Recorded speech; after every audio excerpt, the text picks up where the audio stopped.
Good evening, everybody. Welcome to Celebrate Recovery.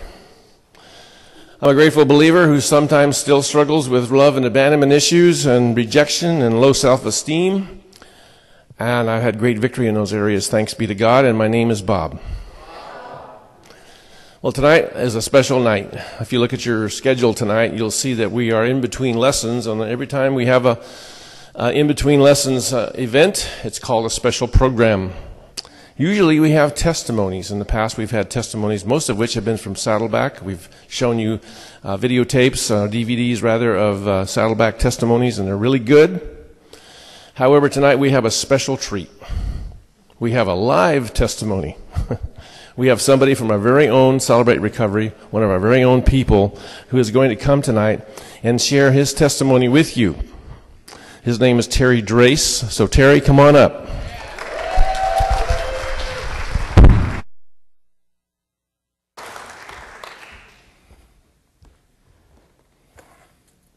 Good evening, everybody. I'm a grateful believer in Jesus Christ who's had great victory over alcoholism and prescription drug abuse. I still struggle with low self-esteem and self-worth issues. My name is Terry. My life began pretty normal as I can remember. I was born in 1955 in Morenci, Arizona, in a small copper mining town owned by a corporation called Phelps Dodge.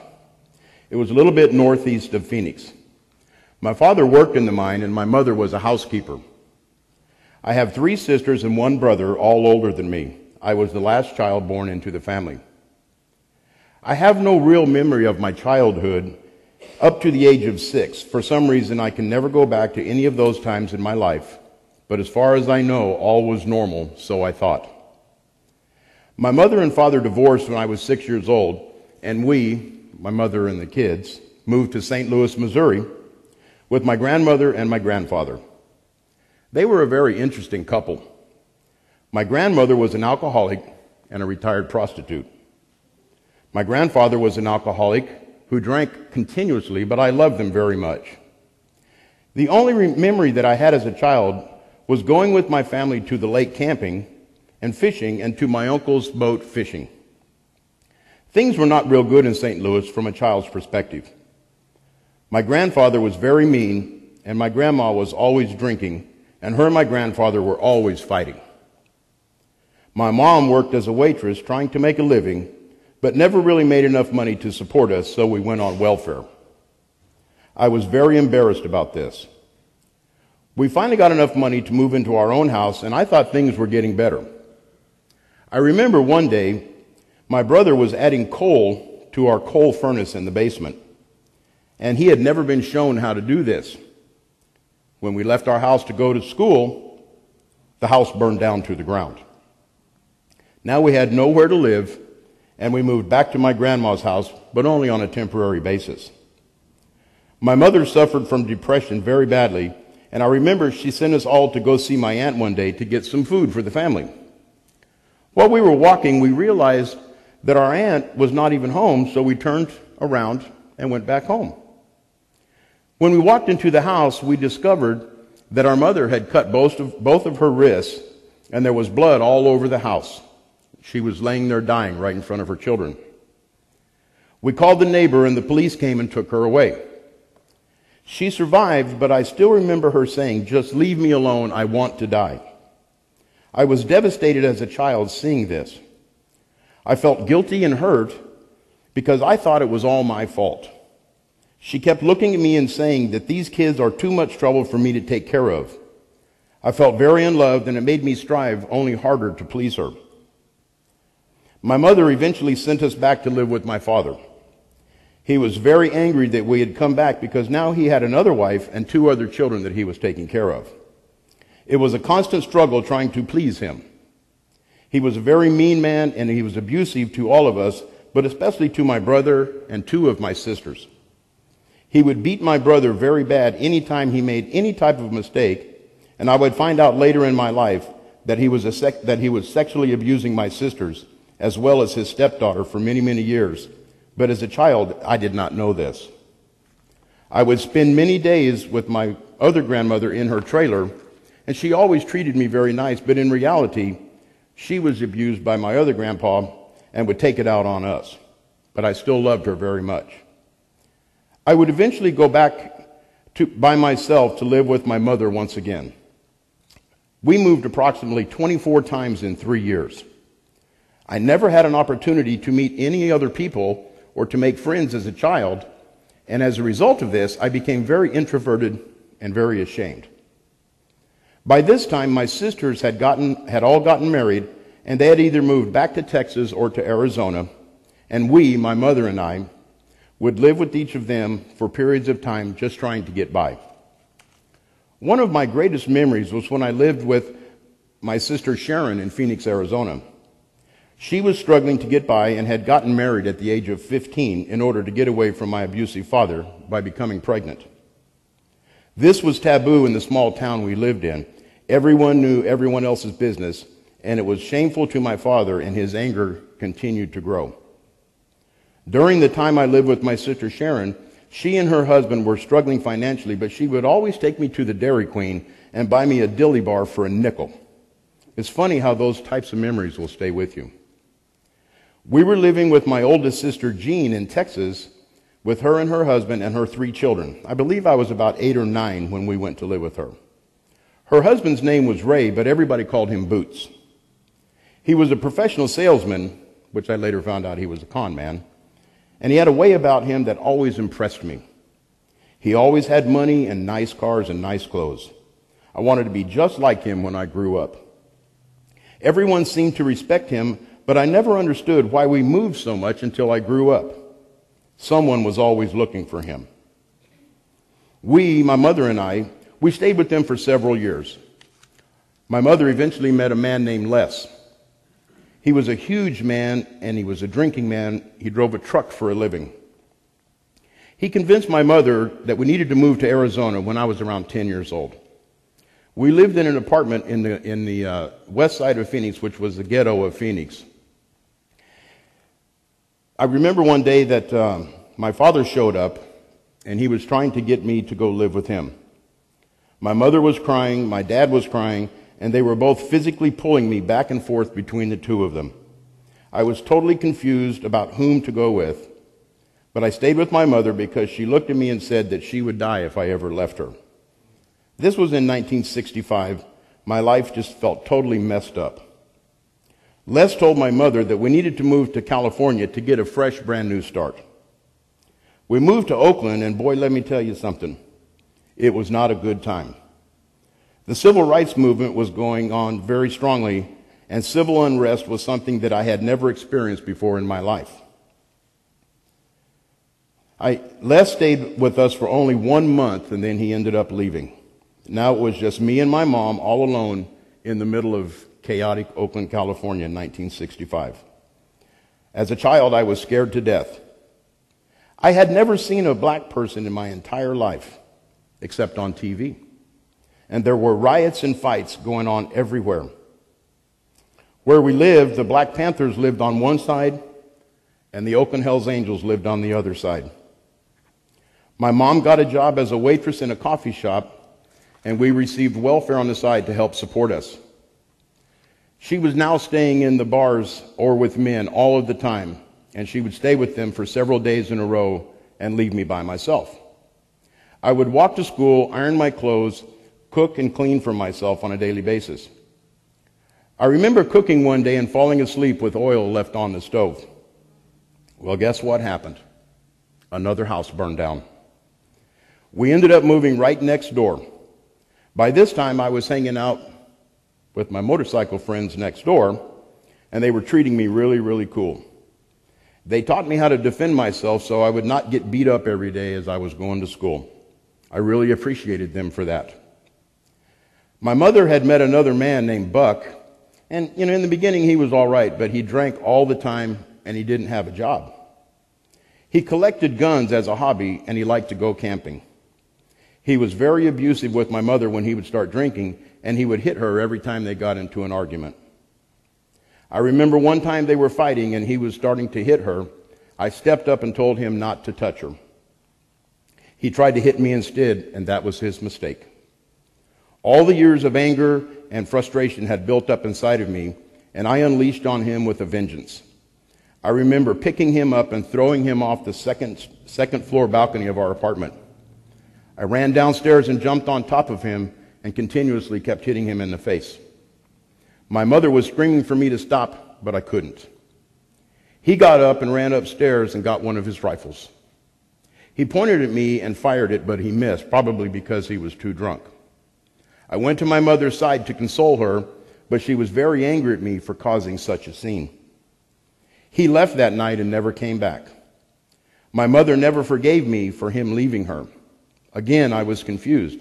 I thought I had done the right thing, but it had backfired on me once again. I became very unhappy and more reclusive. I was basically living on my own and caring for myself. I continued through school, and I met a girl through a boys' organization when I was 15.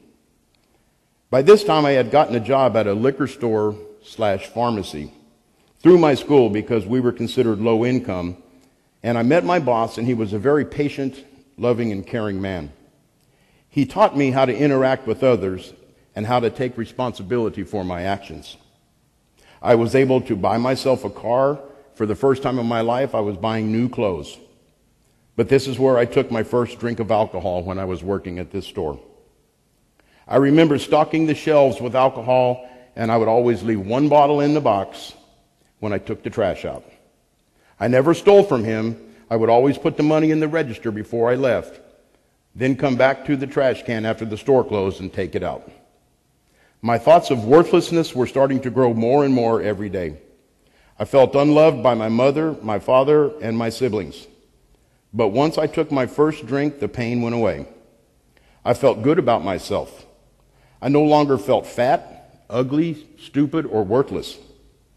I had found that magic elixir I needed to make me feel whole.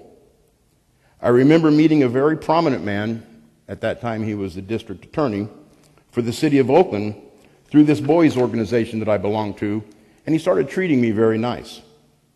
I became very close with this man, and eventually I went on an overnight outing with him on his yacht out into the bay. That night he sexually molested me on his boat, and he told me that if I ever said anything to anyone, that he had the power to make me and my mother pay dearly for this. I was angry, frightened, and confused more and more. My boss at the pharmacy had noticed that I was not acting right for several weeks, and finally confronted me about it. At first, I did not want to tell him what happened, but I really trusted this man, and I disclosed the full details to him of the incident. I found out that he was a very prominent, high-ranking official in Oakland, as well as the fraternal organization I belonged to as a youth, and the feelings of guilt filled me more and more than any other I had ever experienced in my life. He lost his position with the city. He was removed from the club, and all the while I felt like it was entirely my fault. I internalized all of these feelings while all the time desperately wanting someone to just tell me everything would be all right.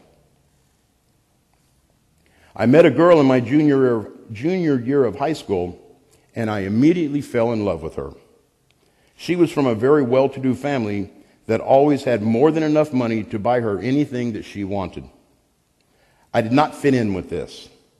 I never felt like I was a part of their family.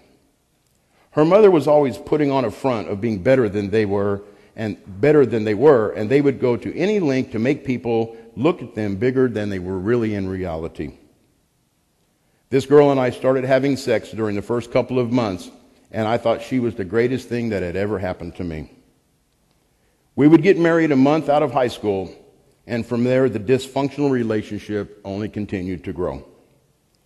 I expected her to be all of the things my mother was not able to be for me. The stress of being young, married, broke, mentally incapable of handling normal situations, all seemed to be wearing down on me until I discovered drugs. Only pot at first, then pills, LSD, heroin, speed, you name it, I was doing it. We eventually got divorced. I had 2 children by her at this time, and I had gotten into a scrape with the Oakland Police Department, and I had fled to Texas to stay with my sister. The Oakland Police Department found me and brought me back to California to stand trial for attempted murder.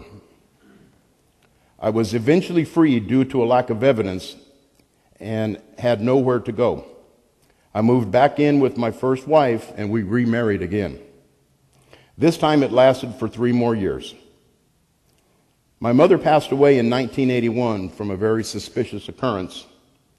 She had called me the night before she died and asked me to come over to her house and help her.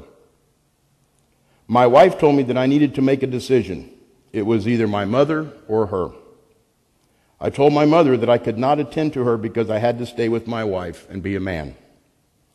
I received a phone call the next day at work informing me that my mother has been found dead.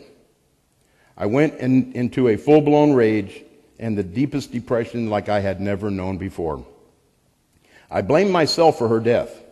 I blamed my wife for being so calloused against my mother's wishes, and I blamed the man my mom was living with for her murder. I was past any type of reasonable decision-making or coping skills at this time. I left my wife the next day, and I went on a 9-year drinking and drugging binge that was nothing like I had experienced in my entire life. I got engaged twice and married again during this period of time. I married a full-blown heroin addict on a bus trip to Reno. Talked about a dysfunctional behavior. The only thing I managed to keep during this time was my job. I had a good job working for Kellogg's cereal company. I would stay up 4 or 5 days at a time, always afraid to go to sleep for fear of the nightmares I was having, but did not realize the alcohol and drugs were promoting the thoughts in my head. I could not drink the way I wanted unless I was wired up on speed. I had become the very thing I resented all my life with my mother, a hopeless and helpless alcoholic. I had lost all contact with my son and my daughter. My family, with whom I miss dearly. I was running with a set of motorcycle riders that were doing many illegal things, and also a group of Puerto Rican men dealing in large quantities of cocaine. I was rolling in money, making approximately $10,000 a week, but I did not have a thing to show for it. I was whirlwinding through people's lives like a tornado. I could care less if people liked me or not, or did I? Every time a relationship would end, I would get more hardened inside, but ultimately I would blame women. Just like my mother left me, so would they. I never had the capability of establishing a loving and caring relationship because I was never taught how to do so. I went to the bottom of my life in 1984. My heroin addict wife had gone into rehab so she would not end up dead. I felt like now that she is getting help, I can do whatever I want. The violence, the fighting, the irreparable damage could stop because she was going to be gone for 30 days. I was totally alone, although I was married. I was spiritually and financially bankrupt. I was going to lose my job as a result of my absenteeism from work. I think I missed a total of 190 days from work in the year of 1984. I knew the only way to keep my job was to say that I had a drug problem. I remember going to the rehab to see my wife, and they were so nice to me when I was there. They kept telling me to keep coming back. I thought they cared about me seeing her, but I soon figured out they knew that I had a problem. During that 30-day stay, something happened to me. I was rocketed into a world I had never known. I felt good mentally, spiritually, emotionally, and financially. I was getting more secure. I knew there was now a better way to live my life, but I had to make some serious changes. We moved from the Bay Area to Lodi, California to live on a horse ranch. She was working with a trainer that moved from town to town and horse shows all over the United States. I basically, once again, was living on my own, commuting from Lodi to Oakland every day. Once again, I ended up in a divorce. We had both gotten clean and sober and realized that we had no business being married. During my time single, I went to Arizona to make amends to my sister Sharon. It was there that she led me to the Lord with the prayer of salvation. I was so spiritually uplifted as she explained to me how Christ loved me and wanted me to be His. I asked her why I never got baptized as a child, and she explained to me that all of my siblings were saved and baptized except me because my mother had gotten so angry after her and my father's divorce, she turned her back on the Lord, and as a result, I was left out. No one had ever taken the time to tell me about Jesus. I went back to Lodi and immediately joined a church. I got in service and I was baptized. I was a new creature, born again, redeemed and sanctified. I stayed single for quite some time and finally met another woman in sobriety, and we eventually got married. Is anybody counting yet? We stayed married for over 10 years. During this time, I was still commuting to the Bay Area and I was working the graveyard shift. Life was good, so I thought. During our 10th year of marriage, I realized there was something wrong but could not put my finger on it. We had everything we needed and wanted. I was working my program, going to church, loving the Lord, working in ministry with the church, and I was even teaching Sunday school. All the while, I felt like there was something wasn't right with my marriage. It was not until I found out that my wife had been cheating on me with my best friend for 7 years that I realized what was wrong. I immediately felt abandoned again, just like before. I immediately left her and started all over again. By now I was broken again. My faith was carrying me through, but I was not turning over my hurts to Jesus Christ. I was praising God and feeling bitter and angry at the same time. I was crying out in my loneliness and hurts for God to hear me and to heal me, but I soon reverted right back to the way that I used to act. Now I could not stand to be alone anymore. I met another woman and soon started dating and began to feel like I was okay again. I was letting a person once again make me feel whole. We were both involved in our church and took part in many ministries together, but there was one problem. We weren't married. The church we were attending was a very legalistic and fundamentalist church and asked us to leave the church. Again, my feelings of abandonment were starting to grow. I took total advantage of this person based upon selfish and self-centered motives. Without any thought of how this new woman was going to be able to handle all of the drama, I asked her to marry me. It was purely out of selfish motives that we got married. During this time, I was actually a leader in Celebrate Recovery at this church in Lodi, California. Can you picture that? Me, of all people, leading a group of men in a Christ-centered recovery group. I was more screwed up than they were, but no one knew except Jesus. This marriage only lasted 2 years. I was devastated again, to say the least. Now things were right back to where they used to be, but I was still physically sober, but mentally and spiritually I was a mess. I made a decision to move back to the Bay Area and rent an apartment by myself. This was the slow downward spiral that would lead to my defeat. I was not going to meetings. I was still going to church, but I did not have any friends. During this time, I was actually attending Creekside Church and started attending Celebrate Recovery Group here.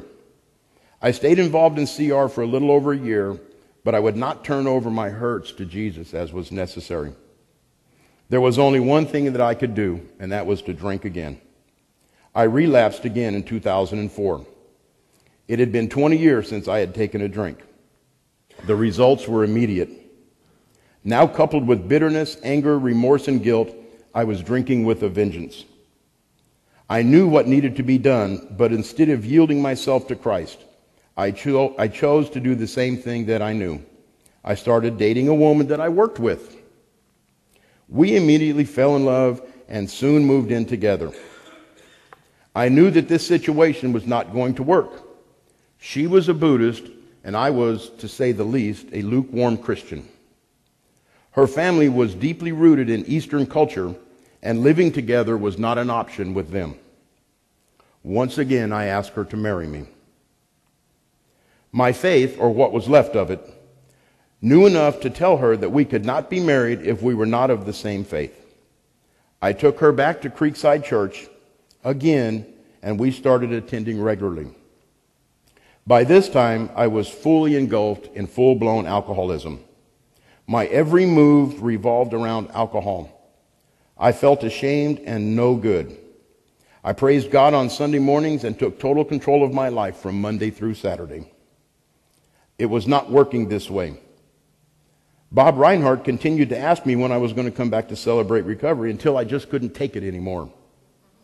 I decided the only way around it was to leave the church, move to another church, and start over again. I could not imagine a day without alcohol, but even worse, I could not imagine one more day of drinking. My wife and I started attending Heritage Baptist Church in San Leandro, which is an Asian church, and I just knew that if she would come to Christ, then we would be okay. Well, what's wrong with that picture? My wife actually accepted Christ at this church, and we were both baptized. God threw a wrench into this plan of mine, and ultimately, I ended back up at Creekside. My wife and I actually got married twice. We got married legally on January 6th of 2006, and then we had a full-blown Asian cultural wedding on September 9th of 2006. It was a day that I should have remembered forever, but I was too drunk. I guess, from what I was told, I had made a complete fool out of myself at my wedding. I didn't remember, so I didn't care. 2 weeks later, we went to Reno on a motorcycle rally, and we were involved in a tragic accident on the way home because I was too drunk and I was unable to avoid this wreck. If I had been sober, I believe I could have missed it. I could have killed my wife or somebody else. I was off work for 6 months and my motorcycle was totaled out, but this still did not stop my drinking. I continued to go downhill for the next 2 years until on March 9th of 2009, I did the one thing that I had sworn I would never do again. My wife and I had gotten into a fight, and I physically pushed her. This was the one thing that I could not stand. I had lived my entire childhood like this and felt that it was over. I was in a total alcoholic blackout. I had been in full-blown denial about my drinking and full of guilt once again. I went into the closet and pulled my pistol out, stuck it in my mouth, and I was going to end my life. At that moment, I cried out to God one more time to either kill me or get me sober again. I was completely broken and at the bottom of my life. He was sovereign in answering my plea. My wife somehow got the gun away from me and unloaded it. I ended up in AA the next day, broken and ready to start over again. I started attending Celebrate Recovery again in late 2009. Now God had me where He wanted me, broken, helpless, and ready to submit to Him completely. The first year of recovery was very difficult, to say the least. I realized my whole family needed recovery, not just me, but I had to focus only on me. I could not control anything that she was doing. I realized that I had no control over the things that people were doing, only my actions and my walk with Christ. But soon after beginning to Celebrate Recovery, Cindy asked me, "What do you do over there?" I told her what Celebrate Recovery was all about, and she asked me if she could come with me. I was thrilled and so excited, but selfishly, I did not want her to come here. After all, wasn't I the one that needed the recovery? Now, how manipulative and controlling can that be? I agreed that she could go with me, but only if she didn't get involved in my program. Was I still trying to control her? Absolutely. I had a good thing going and no one was going to mess it up. After all, if God wanted her to go, then He would speak to her about it. But maybe He was speaking through me to her. She started going with me, and in the beginning it was very good. But when we started getting into our inventories, the pressure was on. I was unable to tell her how sorry I was for hurting her so badly, for all of the terrible things I had put her through, the countless nights I would come home on my motorcycle drunk out of my mind, cursing her for everything in my entire life that I was ever hurt over. I would never leave the house without carrying a gun with me because I was sure I was going to need it someday. These types of things scared her very badly, and I did not know how to make amends to her. But now she was in recovery also, and she knew the steps and principles we were both on. I could not hide out anymore.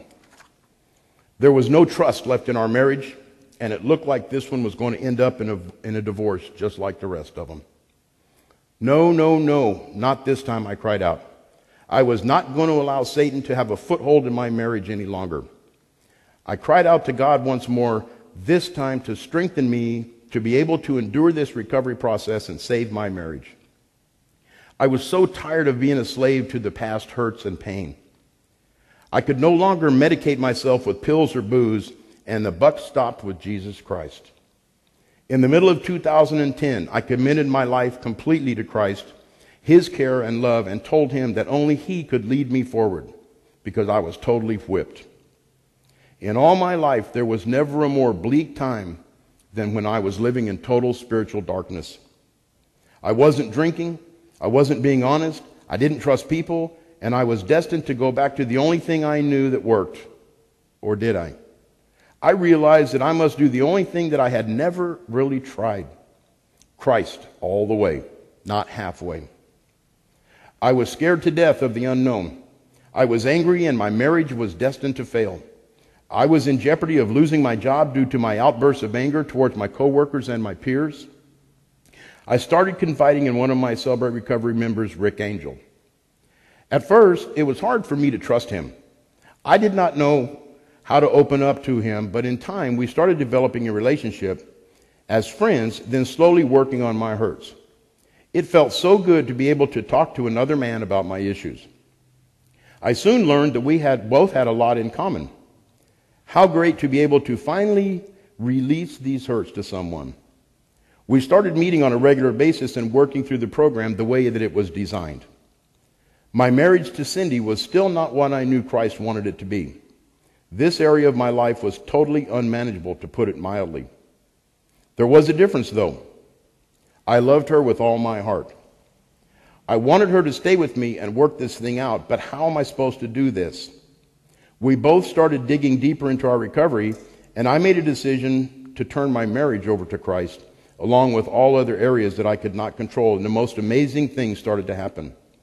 Up to me, my life was out of control and miserable, but through Him, He says, I have come to give you life and to give it more abundantly. That is a promise. If I never trusted in anyone before, I had to trust in the Lord now. After all, I had nothing to lose and everything to gain. My one fear in life is that I would die a lonely old man like my father did with nobody at my side. How terrible it was to feel that way my entire life. But I had to realize that I was the one that was pushing everyone away from me. People wanted to get close to me, but I would never let them. Christ says that He will never leave me nor forsake me. That is another promise. I surrender, Jesus. Take all of me, the good, the bad, the impure, the hopeless, all of it. I needed a new manager, and he was hired. Today I've been clean and sober for a little bit over 2 years.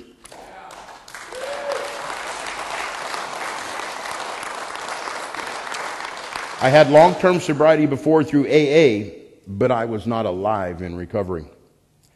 I was going through the motions day by day, but there was always something missing. It was Jesus Christ. I have never been happier in my entire life. I am no longer afraid to be alone, for He is with me. I do not feel less than, for He has filled me up. I no longer feel hopeless, for He is my hope of glory. I do not feel like a failure, for I can do all things through Christ who strengthens me. What a long time I spent in sorrow, hurt, and depression over my pride and ego not allowing me to reach out and ask Him to take control.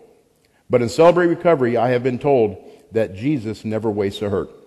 He uses all things together for His glory.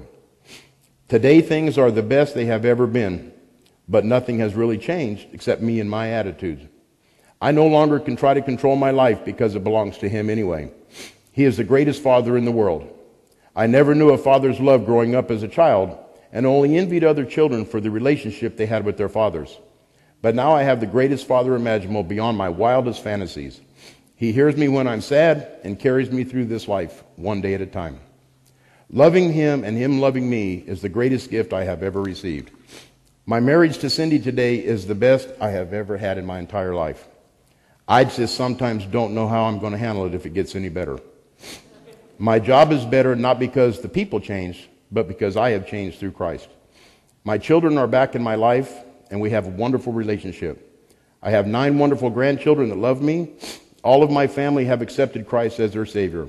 My son has 6 years of sobriety along with his wife. I never imagined that he would be calling Jesus Christ Lord and Savior. He was a hopeless and helpless meth addict. But I prayed and prayed for his turnaround. Christ heard my prayers and healed him.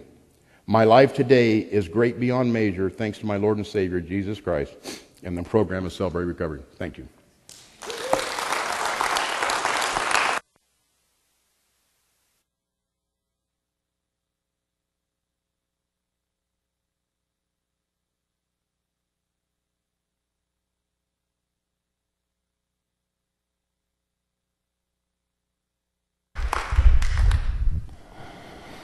Thank you, Terry.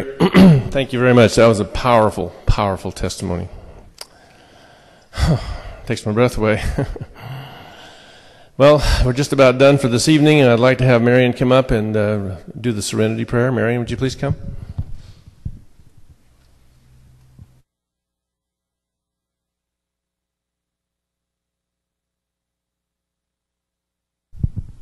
Would you stand and read the Serenity Prayer with me?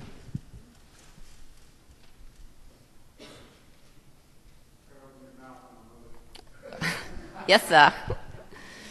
God, grant me the serenity to accept the things I cannot change, the courage to change the things I can, and the wisdom to know the difference, living one day at a time, enjoying one moment at a time, accepting hardship as a pathway to peace, taking, as Jesus did, this sinful world as it is, not as I would have it, trusting that you will make all things right if I surrender to your will, so that I may be reasonably happy in this life and supremely happy with you forever in the next. Amen. Thank you, Marion. Okay, you may now go to your groups.